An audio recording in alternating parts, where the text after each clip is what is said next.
y de los que son hacedores. Porque uno puede oír un montón de consejos en la vida, pero si después no los pone en práctica, son oidores olvidadizos, dice Santiago. Dice que la palabra es como un espejo. Después léanlo en su casa, porque no voy a hablar de Santiago, pero la palabra es como un espejo que nos ayuda a mirarnos a nosotros, y en el espejo uno descubre las imperfecciones. Cuando uno se está arreglando para salir de casa, si uno se mira, está todo desprolijo, pero cuando cuando termina de mirar, se agarra, cierra la puerta y se va sin hacer nada, bueno, es como que uno ve la desprolijidad pero no la arregla. Bueno, y así tiene que pasar con la palabra.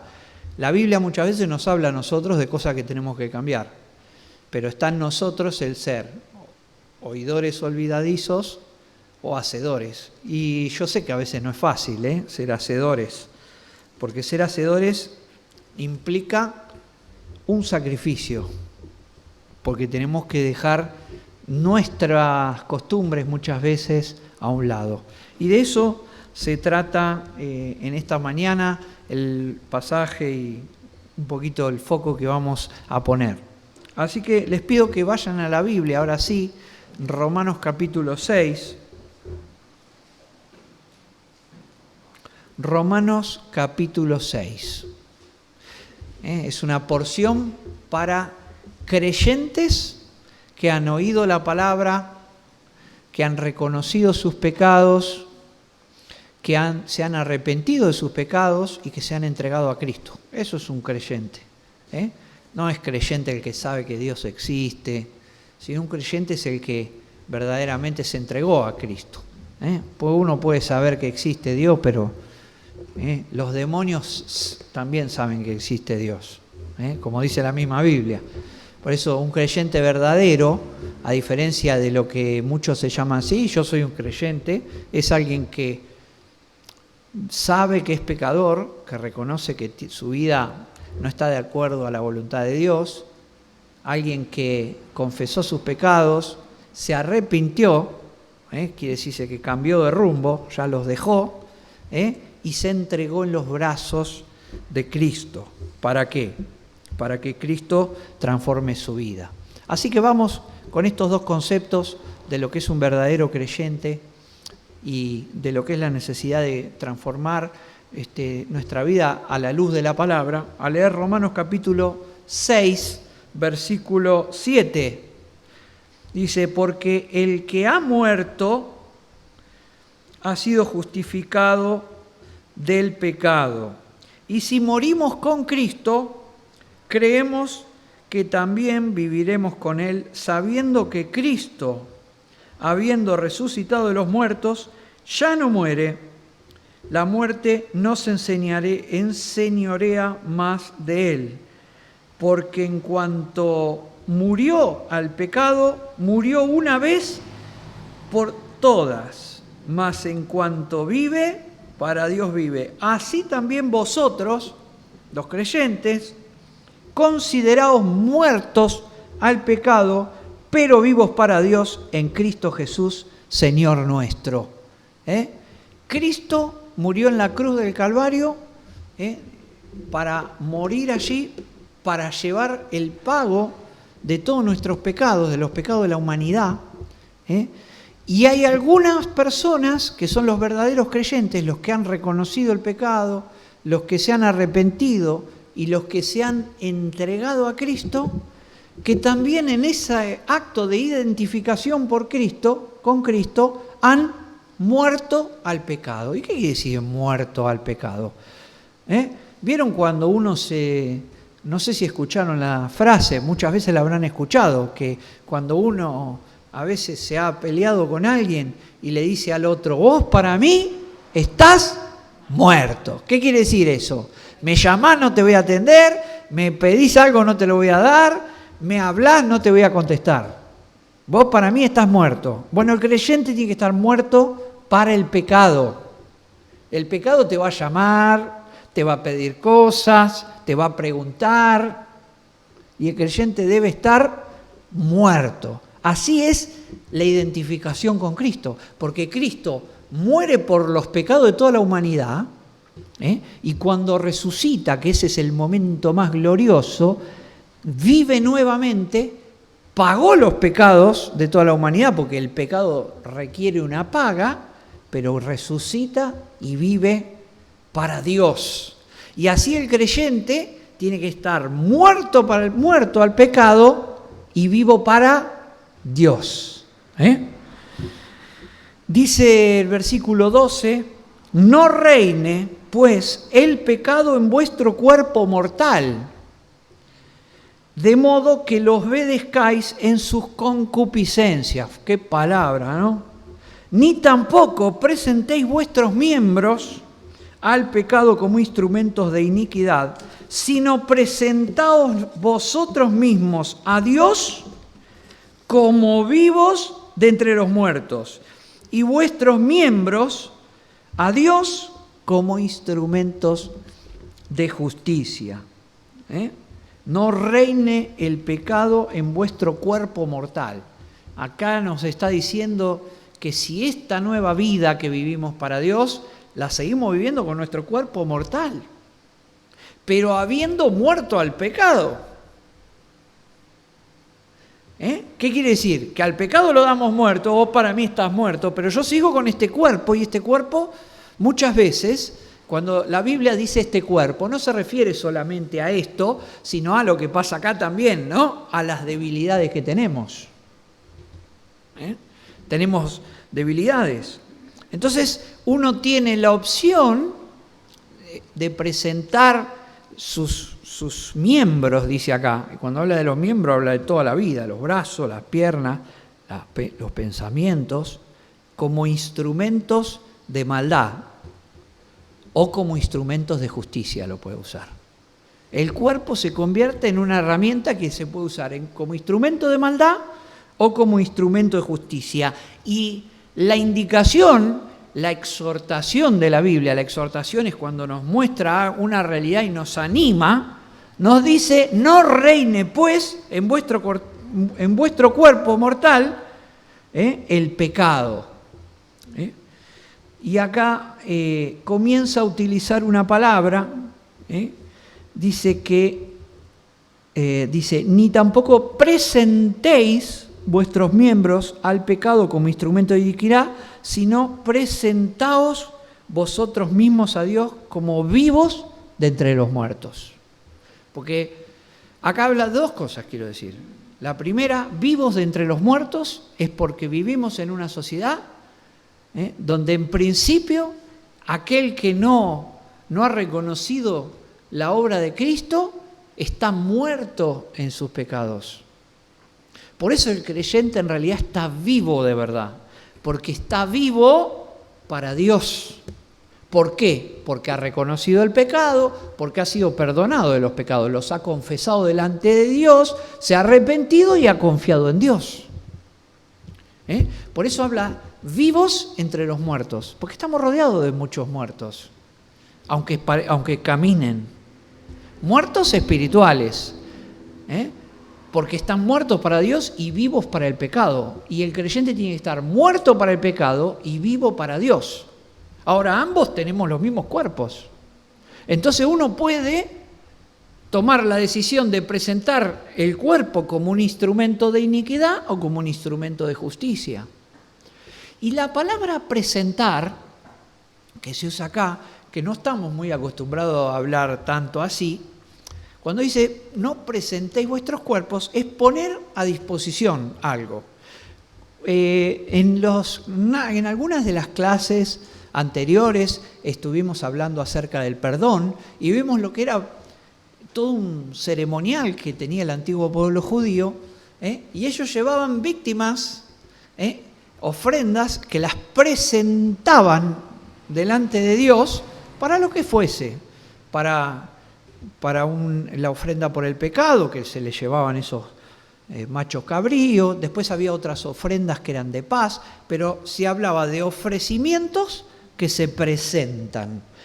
Y créanme que el creyente, y nos enseña la Biblia, que es un sacerdote, que puede hacer sacrificio. Un sacerdote es alguien que hace sacrificio. Y el sacrificio se puede hacer presentando una ofrenda viva. ¿Qué es la ofrenda viva? Es tu vida. Dice Romanos, vamos a ir al 12, un pasaje muy conocido. Así que, Romanos 12, así que hermanos, os ruego por las misericordias de Dios que presentéis vuestros cuerpos, otra vez la palabra presentar. Presentéis vuestros cuerpos en sacrificio vivo, santo, agradable a Dios, que es vuestro culto racional.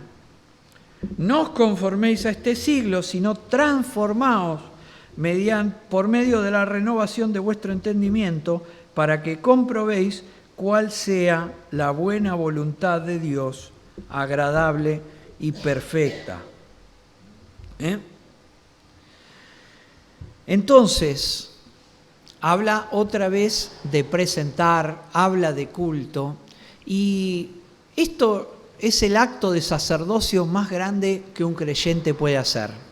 Presentarse uno mismo delante de Dios como una ofrenda viva, no para matarlo. Ustedes saben que ya las personas, a partir de la venida de Cristo, tienen el perdón de sus pecados en Cristo. Ya Dios no demanda más sangre. Antes demandaba sangre del pecado. Dice Romanos 6:23, la paga del pecado es la muerte, mas la dádiva de Dios es vida eterna en Cristo Jesús, Señor nuestro. La muerte era la paga del pecado, pero Cristo murió para que nosotros no tengamos que morir. Y ya no hace falta más derramamiento de sangre. Hoy en día las ofrendas que podemos hacer a Dios son vivas. Son vivas. Y el altar para llevar esas ofrendas es espiritual, porque las ofrendas son vivas, no hay que matar a nadie. Antes el altar era donde se llevaba la ofrenda, se quemaba o se degollaba, pero ahora ya no hace falta eso. ¿Y por qué se habla en este lenguaje de sacrificio? Porque el hecho de presentarse delante de otro es un sacrificio. ¿Y por qué es un sacrificio? En la Biblia se habla de sacrificio vivo, como hemos leído, santo, agradable a Dios. Primero, ¿por qué es un sacrificio? Y un sacrificio es porque yo tengo que hacer la voluntad de otro. ¿La voluntad de quién? De Dios. ¿Y eso lleva sacrificio? Lleva sacrificio. ¿Y qué es lo que hay que sacrificar? La voluntad propia. La voluntad propia. Por eso es un sacrificio. Miren, Dios ya no espera sangre porque el pecado está pago por Cristo. Dios no necesita dinero nuestro. Dios no necesita nada nuestro. Dios lo que se agrada es en que nosotros le adoremos y le alabemos y le sirvamos. Y estamos en un momento en la vida de la iglesia donde muchos están muy fríos en cuanto a lo que es la presentación de sus cuerpos como instrumentos de justicia. Muchos están cansados, muchos están ocupados, estamos ocupados, estamos cansados, muchos estamos desganados. ¿Qué quiere decir? Que no estamos haciendo el sacrificio. Porque el sacrificio es hacer la voluntad del otro. Es ponernos a servir a Dios, aun cuando a veces nos cueste porque tenemos que dejar el placer. Y el placer del partido de fútbol, el placer de la PlayStation, el placer de las series, el placer de dormir todo el día a la siesta, el placer de irme todos los días a refrescar a la pileta. Y para esas cosas hay que sacrificar. Porque la única manera de presentar un culto racional, ¿qué es un culto? Un culto es la forma en la que yo me acerco a Dios, le adoro y lo alabo. Dios pide de nosotros un culto racional, un culto pensado, un culto que no sé lo que estoy haciendo, sino que Dios lo que busca es que nosotros obedezcamos y sirvamos. Está esperando que vayamos a presentar nuestra vida delante de Él. Ese es el verdadero culto. No sirve que yo venga a la iglesia, ni siquiera que hable desde el púlpito, si yo no me sacrifico y no mato cosas para dárselas a Dios. Cosas que en algún caso estamos hablando de, primeramente, presentarnos dejando el pecado de lado. No puedo estar yo delante de Dios si en mi vida estoy en pecado. No vamos a hablar de todo lo que es pecado, pero podríamos hablar largo y tendido. Pecado es lo que va en contra de la voluntad de Dios. El robo, la mentira, la codicia, el engaño, el tomar el nombre de Dios en vano, la fornicación, las borracheras, los enojos, las maldiciones. Hay infinidad de pecados, pero lo primero que tengo que hacer es darme por muerto al pecado. Y después hay cosas que son más sutiles, que por ahí no son pecados, pero que van a requerir sacrificio. Porque no está mal jugarse un partido a la pelota, pero si por jugarte el partido a la pelota dejás de lado a Dios, se empieza a convertir en un pecado para vos. Podés jugar a la pelota, pero tenés que darle tu lugar primero a Dios. Podés mirarte una película, pero tenés que darle primero tu lugar a Dios. Podés disfrutar de la pileta, pero primero tenés que darle tu lugar a Dios. Porque está lleno de ofertas. Hay ofertas que van por el lado del pecado y ofertas que van por el lado de la distracción. Todo para alejarte de Dios. Todo para alejarte de Dios.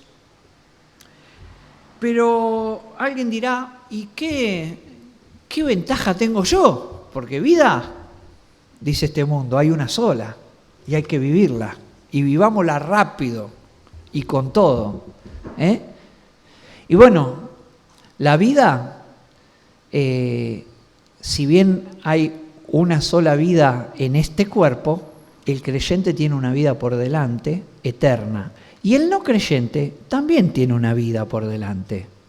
Pero ¿saben qué? Tiene una eternidad de condenación lejos de Dios.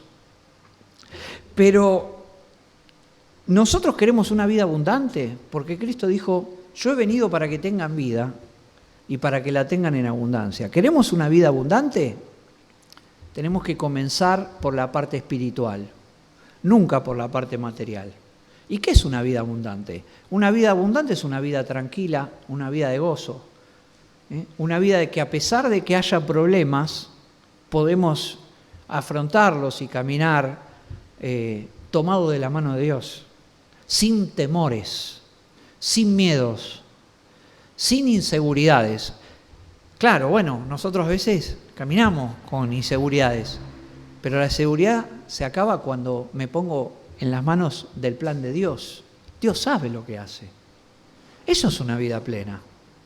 Una vida plena es una vida donde vos trabajás y te rinde tu trabajo. No cuando trabajás y todo va en saco roto.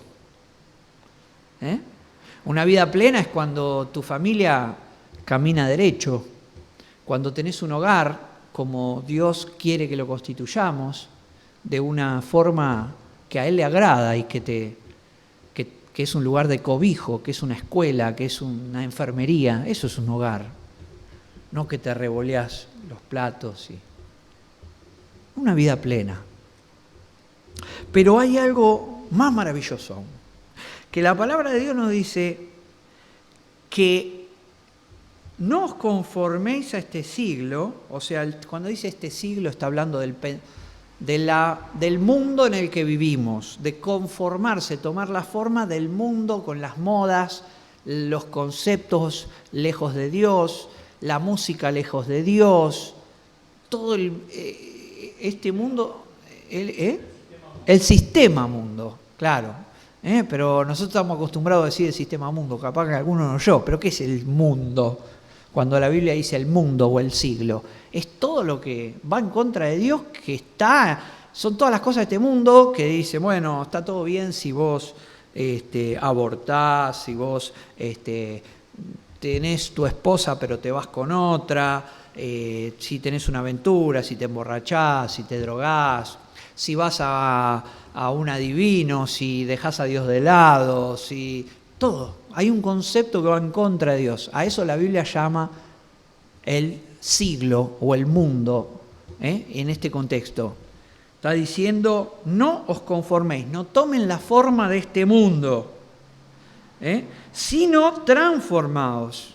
Es un cambio radical mediante la renovación de vuestro entendimiento para que comprobéis, y acá está la maravilla, para que comprobéis cuál sea la buena voluntad de Dios, agradable y perfecta. Muchas veces decimos, no sé cuál es la voluntad de Dios. Lo que pasa es que muchas veces no se busca la voluntad de Dios en el lugar correcto. Primero hay gente que ni se pregunta cuál es la voluntad de Dios. Vamos a arrancar. Incluso hay creyentes que no se preguntan cuál es la voluntad de Dios. Deberían primero preguntarse, ¿cuál es la voluntad de Dios para mi vida? Si sos creyente, si le entregaste tu vida a Cristo, si vos te entregaste en sus manos y para que Él haga algo con vos, tendría que decirle, bueno, ¿qué quiere que yo haga? Pablo, cuando se convirtió en el camino a Damasco, que un resplandor apareció, primero dijo, ¿quién eres? Yo soy Jesús. Y bueno, y después dijo, ¿qué quiere que yo haga? Y eso es buscar la voluntad de Dios. Y a veces diste el paso y decís, bueno, quiero conocer la voluntad de Dios. Pero la voluntad de Dios no hay manera, no la encuentro, no. Vos sabés que me miro todas las series de Netflix y no encuentro la voluntad de Dios para mi vida. Vos sabés que me leo el diario todos los días y no me aparece ningún aviso ahí que diga cuál es la voluntad de Dios. Lo googleo, ¿cuál es la voluntad de Dios para mi vida? Y ahí tampoco. ¿Por qué? Porque la voluntad de Dios se encuentra en la medida que nosotros dejamos de lado este mundo y nos acercamos a Dios. No vas a poder encontrar la voluntad de Dios de otra manera. A mí este pasaje siempre me gusta. Es un pasaje en Efesios capítulo 4, que lo vamos a leer. Efesios 4, 22, que tiene 3 cositas fáciles que hay que hacer. 4:22 dice, ¿lo tienen? ¿Sí? Vamos. En cuanto a la pasada manera de vivir, o sea, una vida sin Dios, despojaos del viejo hombre que está viciado conforme a los deseos engañosos y renovaos en el espíritu de vuestra mente y vestíos del nuevo hombre creado según Dios en la justicia y santidad de la verdad. Fíjense que acá habla de vuestra mente, en el medio, en el 23. Estos 3 versículos es un proceso. El primero, versículo 22, despojaos. ¿Qué es despojarse? Sacarse. Es como desvestirse. Se despojó de la ropa. Despojaos del viejo hombre. Es dejar la vida antigua. Dejá de pecar. Dejá de hacer las cosas que a Dios no le agradan. Renovaos, el paso 2, renovaos en el espíritu de vuestra mente. ¿Y esto qué quiere decir? Y esto, acá lo que la palabra original, ese renovaos, dice, seguid siendo renovado. Es como un acto continuo. Es que vos dejes que Dios te hable y vos permitas que haya un cambio en tu vida. No lo frenes. Cuando alguien cree y alguien se acerca a Dios, Dios te va a hablar y te va a decir cosas, como las que te está diciendo en esta mañana. Te está diciendo que hay cosas que tenés que cambiar. Vos podés agarrar y endurecer tu mente, y decir, oído sordo porque no quiero dejar eso, o podés ablandar tu mente y dejar que haya una renovación. Hay una obra del Espíritu Santo que es la renovación de la mente. Acá habla del espíritu de la mente. El espíritu de la mente es todo lo que está en tu personalidad, que es lo que te ayuda a tomar decisiones. Es lo que va a hacer que vos hagas lo que haces. El motorcito que tenés adentro. El cerebrito que tenés que te dice qué tenés que hacer. Bueno, eso es algo que Dios cambia. Eso es algo que el Espíritu Santo va renovando, lo va haciendo nuevo. Y esa es una obra que depende de Dios, pero depende de tu docilidad, de vos también. Dios no te obliga a que vos seas un buen creyente. Dios te da la oportunidad de que vos seas un buen creyente. Dios no te obliga a que vos lo agrades. Dios te da la oportunidad de que vos lo agrades. Dios no te obliga a ofrendar. Dios te da la oportunidad de ofrendar. Dios no te obliga a servir. Dios te da la oportunidad de servir. Ojo, acá nadie obliga a la gente a creer, porque Dios nunca obligó a creer. Dios puso siempre a disposición. Hoy está a disposición una vida abundante para ustedes. ¿La van a tomar? Eso es lo que nos está diciendo.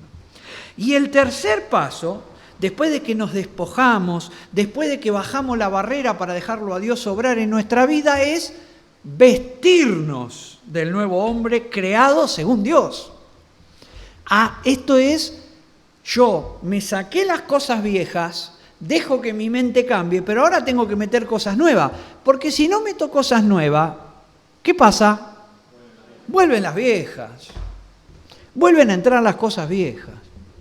Si yo no ocupo mi vida en algo bueno, yo estaba mal, dejé de hacer las cosas malas, me quedo así paradito y no meto algo nuevo, y en mi mente, mi vida, mi cuerpo, mi debilidad me va a llevar otra vez a hacer las cosas malas. Por eso acá Pablo está hablándole a los Efesios, que fue el mismo que escribió la carta a los Romanos, de que hay que vestirse del nuevo hombre.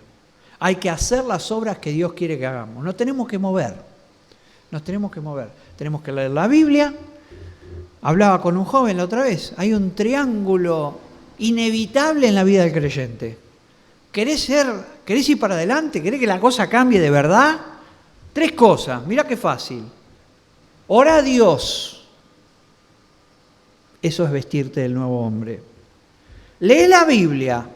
Eso es vestirte del nuevo hombre. Congregate. Eso es vestirte del nuevo hombre. Nuevo hombre, nueva mujer, ¿no? Le está hablando al género humano.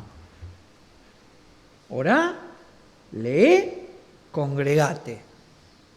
Obras para vestirse del nuevo hombre.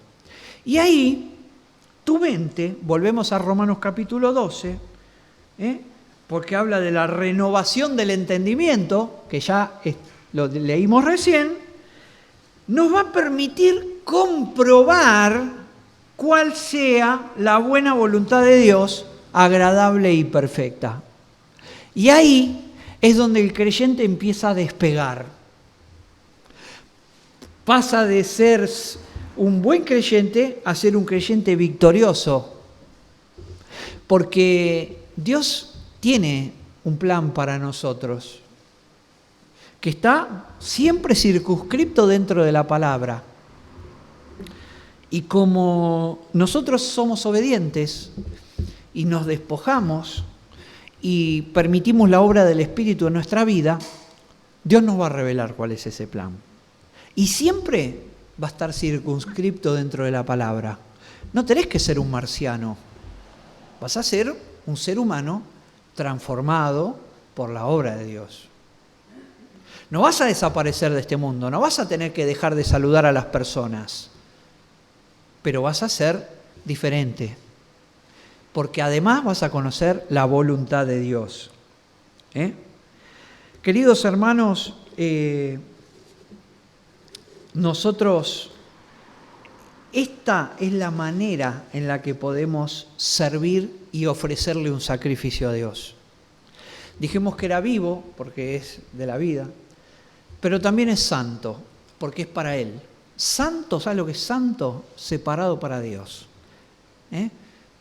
A mí me preguntan cuando yo cuento que soy cristiano evangélico, ustedes no tienen santos, me dice. Bueno, la Biblia dice que santo es algo separado para Dios, y los santos son los creyentes. Todos los creyentes son santos. En distintos niveles de madurez, podrá decir alguien, pero son santos, porque Cristo los separó para Dios. Y es un culto racional, porque es algo que no viene místicamente de una manera inesperada, sino que viene fruto de una vida que puso los miembros a disposición. ¿Qué día es hoy? Domingo 12, domingo 12 de diciembre. 12 del 12 y van a ser las 12. ¿Será este el día en que Dios verdaderamente te habló y te dijo, che, ¿por qué no cambias la forma en la que estás caminando?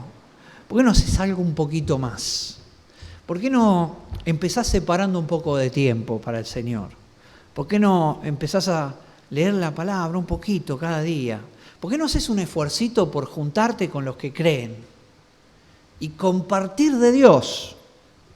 A veces cuando nos juntamos con los que creemos, a veces tampoco compartimos de Dios. Tenemos que aprender a compartir de Dios cuando estamos con los que creemos.